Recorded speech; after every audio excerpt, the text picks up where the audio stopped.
నమస్తే, welcome to Disha TV. భారతదేశ రాజకీయాల్లో సోషల్ మీడియాలో ప్రస్తుతం బొద్దింకల పార్టీ అనే పేరు సంచలనంగా మారింది.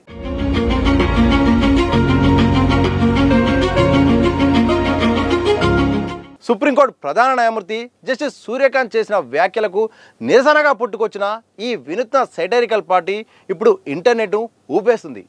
కేవలం కొన్ని రోజుల్లోనే లక్షలాది మంది ఈ పార్టీలో సభ్యులుగా చేరడం గమనార్హం. ఈ మధ్య ఒక కోర్టు విచారణ సందర్భంగా సిజే జస్టిస్ సూర్యకాంత్ మాట్లాడుతూ నకిలీ డిగ్రీలతో జర్నలిజం, లా, ఆర్టీఐ వంటి రంగాల్లోకి ప్రవేశిస్తూ వ్యవస్థను నాశనం చేస్తున్న వారిని బొద్దింకలు, పరాన్న జీవులని సంబోధించారు. అయితే ఈ వ్యాఖ్యలు నిరుద్యోగ యువతను ఉద్దేశించి చేసినవేనంటూ సోషల్ మీడియాలో తీవ్ర దుమారం రేగింది. ఆ తర్వాత సిజే స్పందిస్తూ తాను నిరుద్యోగులను అనలేదని, కేవలం నకిలీ సర్టిఫికేట్లతో చట్టవిరుద్ధంగా చొరబడే వారిని మాత్రమే అన్నానని స్పష్టత ఇచ్చారు. కానీ ఈలోపే జరగాల్సిన నష్టం జరిగిపోయింది. ఇంటర్నెట్లో యువత తీవ్ర ఆగ్రహం వ్యక్తం చేసింది. ఈ క్రమంలోనే ఆమ్ ఆద్మీ పార్టీ మాజీ సోషల్ మీడియా కోఆర్డినేటర్ అభిజిత్ దిప్కే మే 16న ఎక్స్ వేదికగా కాక్రోచ్ జనతా పార్టీని ప్రకటిస్తూ ఒక గూగుల్ ఫామ్ను షేర్ చేశారు. కేవలం కొన్ని గంటల్లోనే దీనికి 5,000కు పైగా రిజిస్ట్రేషన్ కాగా ప్రస్తుతం ఈ సంఖ్య 1,00,000 దాటినట్టు తెలుస్తోంది. ఈ పార్టీ మోటో వింటే ఎవరికైనా నవ్వు రాకమన్నదు. సెక్యులర్, సోషలిస్ట్, డెమోక్రటిక్, బద్ధకస్తులు అనే ఎజెండాతో ఈ పార్టీ నడుస్తోంది. ఈ పార్టీలో చేరాలంటే నిరుద్యోగి అయి ఉండాలి, విపరీతమైన బద్ధకం ఉండాలి, 24 గంటలు ఆన్లైన్లో ఉంటూ ప్రొఫెషనల్గా విమర్శలు చేయగలగాలి. ప్రతి ఒక్కరి చేతిలో ఉండే మొబైల్ ఫోన్ను తమ పార్టీ గుర్తుగా ప్రకటించారు. ప్రతి ఫోన్ ఇప్పుడు ఒక ధైర్యమైన గొంతు. విప్లవం మీ స్క్రీన్ల నుండే మొదలవుతుంది అని వీరు పేర్కొంటున్నారు. త్వరలోనే యువత కోసం ఆన్లైన్ ద్వారా ఒక వర్చువల్ జెన్జీని నిర్వహించేందుకు ఈ పార్టీ సిద్ధమవుతుంది.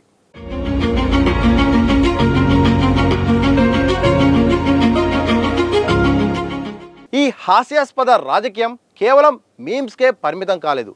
తృణమూల్ కాంగ్రెస్ ఎంపీలు మహువా మొయిత్రా, కీర్తి ఆజాద్లతో పాటు సామాజిక కార్యకర్త అంజలి భరద్వాజ్ వంటి ప్రముఖులు ఈ పార్టీ ట్వీట్లకు స్పందించారు.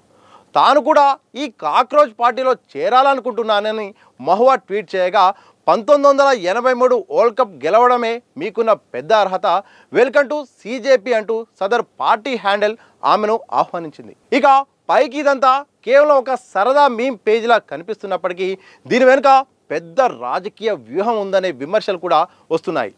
ఈ పార్టీని స్థాపించిన అభిజిత్ దిప్కే సాధారణ నెటిజన్ కాదు. 2020 ఢిల్లీ అసెంబ్లీ ఎన్నికల్లో ఆమ్ ఆద్మీ పార్టీ తరఫున సోషల్ మీడియా ప్రచారాన్ని నడిపించిన కీలకమైన వ్యక్తి. గతంలో రైతుల నిరసనలు, ఈవీఎంలపై అనుమానాలు, బీజేపీ ప్రభుత్వ వ్యతిరేక ప్రచారాల్లో ఇతను చురుగ్గా పాల్గొన్నారు. దీంతో పాటు ఈ పార్టీ మేనిఫెస్టోను గమనిస్తే విపక్షాల ఎజెండా స్పష్టంగా కనిపిస్తోందని విశ్లేషకులు అంటున్నారు.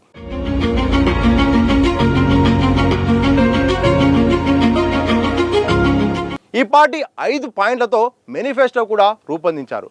రిటైర్డ్ అయిన ఏ సీజేఐ కూడా రాజ్యసభ సీటు ఇవ్వకూడదు.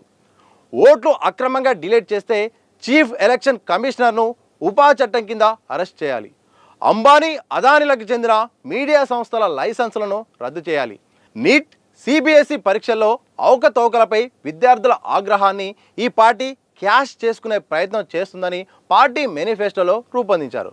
కాగా సిజేఏ వ్యాఖ్యల మీదున్న కోపాన్ని ఆసరగా చేసుకుని యువత అసంతృప్తిని, హాస్యాన్ని జోడించి పుట్టుకొచ్చిందే ఈ కాక్రోచ్ జనతా పార్టీ. ఇది కేవలం నిరుద్యోగ యువత చేసిన ఆకతాయి సృష్ట, లేక డిజిటల్ ప్లాట్ఫామ్లపై బీజేపీ ప్రభుత్వానికి వ్యతిరేకంగా ప్రతిపక్షాలు నడుపుతున్న ఒక పక్కా ప్లాన్డ్ సోషల్ మీడియా ప్రయోగమా అనేది ఇప్పుడు చర్చనీయాంశంగా మారింది. నిజంగా ఈ మధ్యకాలంలో వివిధ దేశాల్లో కూడా జెన్జీ విప్లవాలు పెద్ద ఎత్తున పుడుతున్నాయి. ఏకంగా దేశాల్లో మొత్తం దేశాలను కూడా కుదిపేసే స్థాయికి కూడా ఈ విప్లవాలు కూడా కూరుతున్నాయి. దీంట్లో ప్రధానంగా యువత అత్యంత కీలక పాత్ర కూడా పోషిస్తుంది. వాస్తవానికి ఇప్పుడున్న యువత రాజకీయాలపై పెద్దగా అవగాహన లేదు, రాజకీయాలంటే పెద్ద ఇంట్రెస్ట్ లేదు, వాళ్ళ పని వాళ్ళు చేసుకుంటున్నారు, ఉద్యోగాల్లో నిమగ్నమయ్యారు. ఒకనాటి విప్లవ భావజాలం కానీ, ప్రభుత్వాల తీరు కానీ, ప్రజాస్వామ్య తీరు పట్ల కూడా అంతగా అవగాహన కానీ అలాగే ప్రాధాన్యత కూడా ఇవ్వట్లేదని కూడా విమర్శలు ఉన్నాయి. కానీ దేశాల్లో ప్రపంచ దేశాల్లో కనుక చూస్తే మాత్రం ఈ మధ్యకాలంలో జెన్జీ ఉద్యమాలు విపరీతంగా పెరుగుతున్నాయి. ఏ ఉద్యమము ఎక్కడి నుండి ఏ సందర్భంలో పుట్టుకొస్తుందో మాత్రం తెలియట్లేదు. అంటే చిన్న చిన్న సందర్భాలే అవి చిలికి చిలికి వానగాలిగా భారీ స్థాయిలో కూడా ప్రకంపనలు కూడా సృష్టిస్తున్నాయి. కాక్రోచ్ జనతా పార్టీ నిజంగా ఒక సరదాగా కనిపిస్తున్నప్పటికీ, సరదా ప్రయత్నం అయినప్పటికీ కూడా మనం ఒకసారి ఇన్స్టా పేజ్ కనుక చూస్తే మాత్రం ఇప్పుడు నేను మాట్లాడుతున్న ఈ నిమిషానికి 11 మిలియన్ ఫాలోవర్స్ ఉన్నారు. అంటే భారతీయ జనతా పార్టీ అంటే కేంద్రంలో అధికారంలో ఉన్న అతిపెద్ద భారతీయ జనతా పార్టీ ఫాలోవర్స్ని దాటిపడేసింది. నెక్స్ట్ కాంగ్రెస్ పార్టీ 13 మిలియన్ ఉన్నది. ఆ 13 మిలియన్ కూడా 2-3 రోజుల్లో దాటిన ఆశ్చర్యం లేదు. ప్రస్తుతానికి 11 మిలియన్, ఇంకా 2 మిలియన్ దాటితే అయిపోతుంది. అంటే మనం మాట్లాడుతున్న ఒక రోజు తర్వాత కూడా Congress party social media Insta followers కంటే కూడా ఎక్కువ దాటే అవకాశం కాక్రోచ్ పార్టీకే ఉంది. సోషల్ అంటే ఇది రాజకీయ పార్టీగా రిజిస్ట్రేషన్ కానప్పటికీ కూడా సోషల్ మీడియా వేదికగా యువత తమ ఆగ్రహాన్ని, తమ ఆలోచనను మాత్రం ఒక రకంగా పంచుతున్నారు. ఇదంతా కూడా ఒక పెద్ద విప్లవంగా చిన్నగా స్టార్ట్ అయ్యి చాలా పెద్దగా కనిపిస్తుంది. ఎందుకంటే ఫాలోవర్సే చూడొచ్చు. మనం రిజిస్ట్రేషన్ కనుక చూస్తే 1,00,000 రిజిస్ట్రేషన్లు. ఒక వెబ్సైట్ కూడా పెట్టారు, cockroachjantaparty.org అని ఉంది. మీరు వెబ్సైట్ కనుక ఓపెన్ చేస్తే మాత్రం దాంట్లో మేనిఫెస్టో కూడా ఉంది. అంటే సోమరిపోతులు అంటూ కూడా ఒక ఆప్షన్ కూడా ఇచ్చారు. అంటే మీరు లేజీయా అయితే ఆప్షన్ క్లిక్ చేయండి, కానీ మీరు లేజీ కానీ సోషల్ మీడియా యాక్టివ్గా ఉండాలి, మీ యొక్క ఆలోచనలు పంచుకోవాలి, మీ యొక్క నిరసన చెప్పాలని చెప్తున్నారు. అంటే లేజీ వాళ్ళు కూడా ఏం తక్కువేం కాదు, మీరు కూడా ఉద్యమం చేయగలుగుతారు, విప్లవం చేయగలుగుతారు అనే ఒక స్లోగన్ కూడా ఇస్తున్నారు. सोशल मीडिया स्क्रॉल कर रहा था, ये कॉकरोच जनता पार्टी वालों ने धमाल मचा रखा है, छाए हुए. సరదాగా స్టార్ట్ అయినప్పటికీ కూడా దీని వెనుక పెద్ద రాజకీయ కోణం ఉందని కూడా చాలామంది మాట్లాడుతున్నారు. ఎందుకంటే మీరు ఒక్కసారి ఆ సోషల్ మీడియా కనుక వీడియోలు కనుక చూస్తే మాత్రం అభిజిత్ చెప్పినా, ఇంకో ఆయన చెప్పినా, అదంతా ఫాలోయింగ్ చెప్తున్న వాళ్ళు చేసిన అంశాలు, అంటే వాళ్ళు లేవనెత్తున్న అంశాలు అయితే మాత్రం చాలా పెద్ద అంశాలు. ఎందుకంటే ప్రతిపక్షాలు కూడా గతంలో చేసిన వ్యాఖ్యలనే వీళ్ళు దాన్ని పట్టుకొని ఇప్పుడు యువతకు అర్థమయ్యేలాగా సోషల్ మీడియా ద్వారా ఇంజనీరింగ్ చేస్తున్నారు. ఏంటి ప్రధానమైన డిమాండ్ అంటే మాత్రం సిజేఐ సంబంధించిన వాళ్ళైతే ఎవరైతే ఉన్నారో సుప్రీంకోర్టు ప్రధాన న్యాయమూర్తులుగా రిటైర్డ్ అయిన తర్వాత వాళ్ళు రాజకీయ పార్టీలకు సంబంధించిన పదవులను తీసుకోవద్దు అనేది ఒక డిమాండ్. గతంలో కూడా ఇలా జరిగింది. ఆ జరిగిన సందర్భంలో కోర్టు తీర్పులు అనుకూలంగా ఇచ్చిన తర్వాత వాళ్ళు రిటైర్డ్ అయిన తర్వాత వాళ్ళు రాజ్యసభ సీటు ఆఫర్ పొందుతున్నారు, గవర్నర్గా, ఆ తర్వాత రకరకాలుగా ఆఫర్ పొందుతున్నారు. ఇది సరైంది కాదు అనేది ప్రధానమైన డిమాండ్. అంటే రాజ్యసభ సీటు విషయంలో మాత్రం ఎట్టి పరిస్థితుల్లో ఇవ్వద్దు అనేది ఒక డిమాండ్. ఇది చాలా పెద్దది. మరోవైపు అదానీ, అంబానీకి సంబంధించిన అక్కడ వాళ్ళకు మీడియా సంస్థల్లో వాళ్ళకు భాగస్వామ్యం ఉంది. వాళ్ళు సంబంధించిన భాగస్వామ్య విషయాల్లో మాత్రం లైసెన్స్ రద్దు చేయాలి ఆ సంస్థలకు అని చెప్తున్నారు. అంటే ఇది చాలా పెద్ద విషయం. ఎందుకంటే మీడియా అనేది ఇప్పుడు సోషల్ మీడియా నేషనల్ మీడియా కనుక చూస్తే మాత్రం నేషనల్ మీడియాలో ఎక్కువగా శాతం అయితే మాత్రం ఇటు అంబానీ, అదానీ అయితే మాత్రం కీలక ఛానళ్లలో వాళ్ళ పెట్టుబడి కూడా పెట్టారు. ఇదే సందర్భంలో వాళ్ళ లైసెన్సులు రద్దు చేయాలనే అంశాన్ని తీసుకొచ్చారంటే మీడియాలో కార్పొరేట్ల పాత్ర తగ్గించాలనే అంశాన్ని కూడా తీసుకొచ్చారు. ఇటు నీట్ విషయంలో కానీ, ఇటు నిరుద్యోగుల విషయంలో కానీ చాలా జాగ్రత్తగా ఉండాలనే విషయం చెప్పారు. దాంతోపాటు ఎలక్షన్ కమిషనర్ కూడా ఒక పెద్ద అంశం కూడా తీసుకొచ్చారు. ఎవరైతే నిజాయితీగా ఉన్న ఓటర్స్ ఉంటారో వాళ్ళను అక్రమంగా వాళ్ళ ఓటర్లను తొలగిస్తే మాత్రం తొలగించిన కేంద్ర ఎన్నికల కమిషనర్ను ఉపా చట్టం కింద కూడా వాళ్ళను నమోదు చేయాలని చెప్తున్నారు. ఉపా చట్టం గురించి మనకు తెలుసు. ఆ చట్టం అయితే మాత్రం ఏకంగా ఒకసారి నమోదైతే 6 నెలల వరకు కూడా బెయిల్ వచ్చే అవకాశం ఉండదు. అలాంటి భయాన్ని క్రియేట్ చేసే విధంగా స్వతంత్ర ప్రతిపత్తి గల సంస్థల కీలకమైన వ్యక్తులపైన కూడా చేయాలని చెప్తున్నారు. అంటే ఈ యొక్క డిమాండ్లు కనుక చూస్తే మాత్రం మనకు చాలా స్పష్టంగా అర్థమవుతుంది.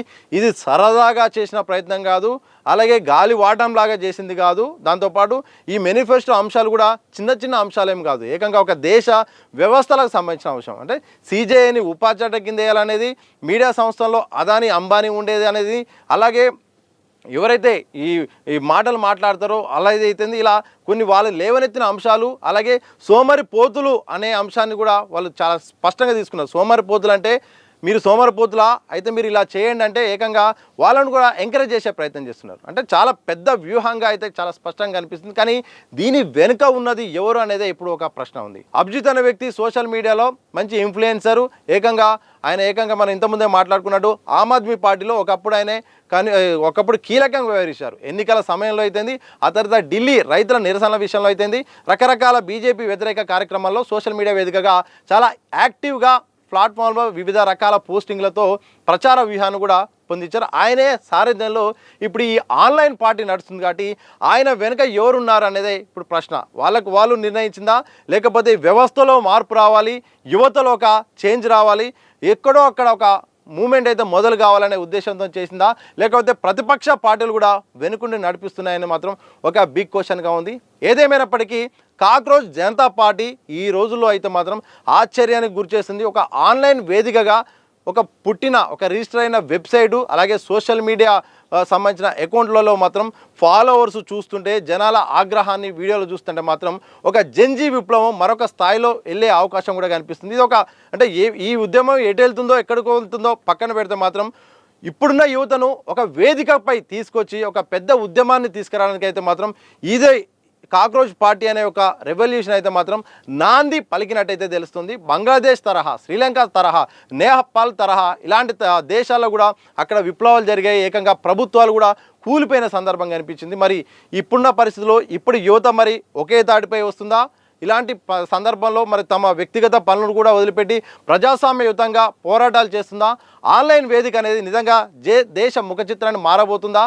ఇలా చాలా ప్రశ్నలు ఉన్నాయి. చూడాలి కాక్రోచ్ పార్టీ పేరుతో జరుగుతున్న ఈ తతంగం ఎటువైపు దారితీస్తుంది, ఎటువైపు వెళ్తుంది, మరి వాళ్ళపైన చర్యలు ఉంటాయా? చర్యలు ఉంటే ఎట్లా ఉండే అవకాశం ఉంటుంది? ఇప్పటికే వాళ్ళు కూడా చెప్తున్నారు, మా అకౌంట్లను హ్యాక్ చేయడానికి అన్ని రకాల ప్రయత్నాలు చేస్తున్నారు, మా క్యారెక్టర్లను కూడా అసాసినేట్ చేయడానికి అన్ని రకాల ప్రయత్నాలు చేస్తున్నారు, దయచేసి నమ్మొద్దు, ఫాలోవర్స్ చూడండి అంటూ కూడా ఇప్పటికే వీడియోలు కూడా ఇన్స్టాగ్రామ్ ద్వారా పెడుతున్నారు. చూడాలి ఏం జరుగుతుందో. ఏదేమైనప్పటికీ భారతదేశంలో కాక్రోచ్ జనతా పార్టీ అనేది ఒక సంచలనంగా మారింది. మొత్తానికైతే మాత్రం సోషల్ మీడియా వేదికగా వెబ్సైట్ ద్వారా జరుగుతున్న ఈ యొక్క వ్యవహారం అయితే మాత్రం చర్చనీయాంశంగా మారుతుంది. ఎటు నుండి ఎటువైపు వెళ్తుందో, ఎలాంటి రాజకీయ ప్రకంపన సృష్టిందో మాత్రం భవిష్యత్తులో తెలిసే అవకాశం అయితే కనిపిస్తూ ఉంది.